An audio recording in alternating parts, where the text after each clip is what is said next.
All right, let's talk about a book that completely shook up the world of personal finance. We're talking about a book that sold over 40 million copies since 1997, a true global phenomenon that challenged everything people thought they knew about money. Of course, I'm talking about Rich Dad, Poor Dad by Robert Kiyosaki. Right from the jump, the book hits you with this core conflict. It's all about two completely different mindsets embodied by two father figures. On one side, you have the traditional, cautious view. The love of money is the root of all evil. But then, the other side flips that idea completely on its head. The lack of money is the root of all evil. These two opposing ideas, well, that's the whole ballgame right there. So the story is told through the eyes of Robert Kiyosaki as a kid. He says he had two dads giving him advice. There was his actual father, a super educated professor he calls his poor dad, and then there was his best friend's dad, an entrepreneur who dropped out in the 8th grade. He calls him Rich Dad. And these two guys gave him totally contradictory lessons about how money really works. And this table just lays it all out perfectly. Look at the difference in their thinking. I can't afford it, that's a dead end, right? It shuts down your brain. But asking, how can I afford it? Well, that's a question that gets your brain working. One dad says find a good job inside the system. The other says learn how to own the system. It's this fundamental clash between playing it safe and taking control. So what's the big problem this book is trying to tackle? It's something Kiyosaki calls the rat race. You know, that endless loop that keeps most people spinning their wheels financially, even if they have a good job and a decent salary. And this quote right here, this just nails it. The rat race is basically living a life driven by fear. Fear of not paying the bills, fear of getting fired. So you work hard to get a paycheck, you immediately spend it on all your expenses, and then the cycle starts all over again. You are literally working for money instead of having your money work for you.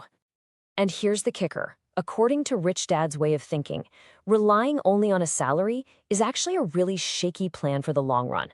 Sure, it's a short-term fix that pays the bills today, but it does absolutely nothing to solve the bigger, long-term problem of building real wealth and freedom. Okay, so let's flip over to the solution. The book argues that the real secret isn't about making a six-figure salary. Nope. It's about becoming financially literate. It's about learning the rules of the game that the rich supposedly teach their kids around the dinner table, rules that are totally absent from our schools.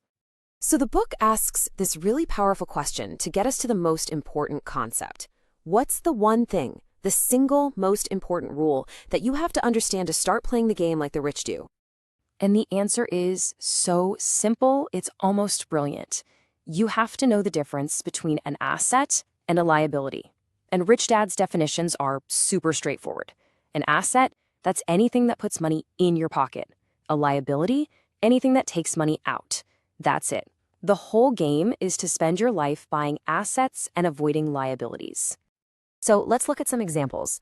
Assets are things like a business that runs without you, stocks, or a rental property that brings in cash every month. Liabilities are things like your car loan or credit card debt. But here's the part that gets everyone talking, your own house. The book argues that because your house is constantly pulling money out of your pocket for the mortgage, taxes, and repairs, it's actually a liability, not an asset. Kiyosaki also gives us this tool called the cash flow quadrant.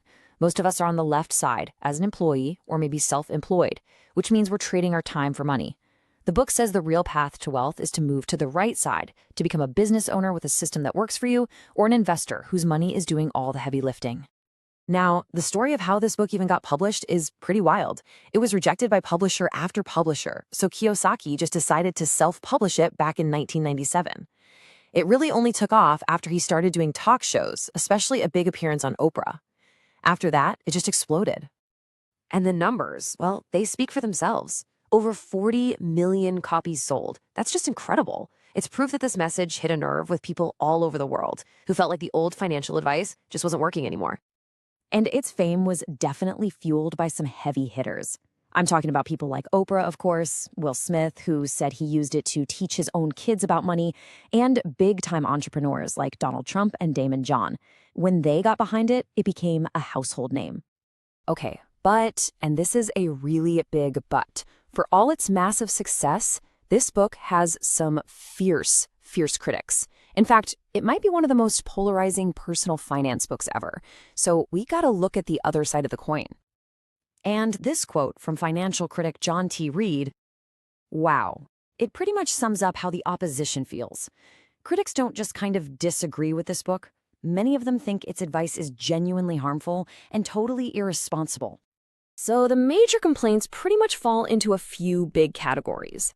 First, a lot of people question if Rich Dad was even a real person. Kiyosaki's story has been, let's just say, inconsistent. Others say the advice is just way too vague, that it oversimplifies really complex financial stuff, and that it unfairly trashes the idea of getting a good education and a stable job. So you're left with this kind of dual legacy. On the one hand, for millions of people, this book was a total game changer. It was the first time anyone ever talked to them about things like passive income or financial freedom. But on the other hand, to a lot of financial pros, it's just a book full of simplistic, risky, and really debatable advice. And that really brings us to the final big question. Whether you think this book is a practical how-to guide or just a simple story, it makes you think about what really creates wealth. Is it about following a secret formula, or is it about completely rewiring the way you think about money in the first place?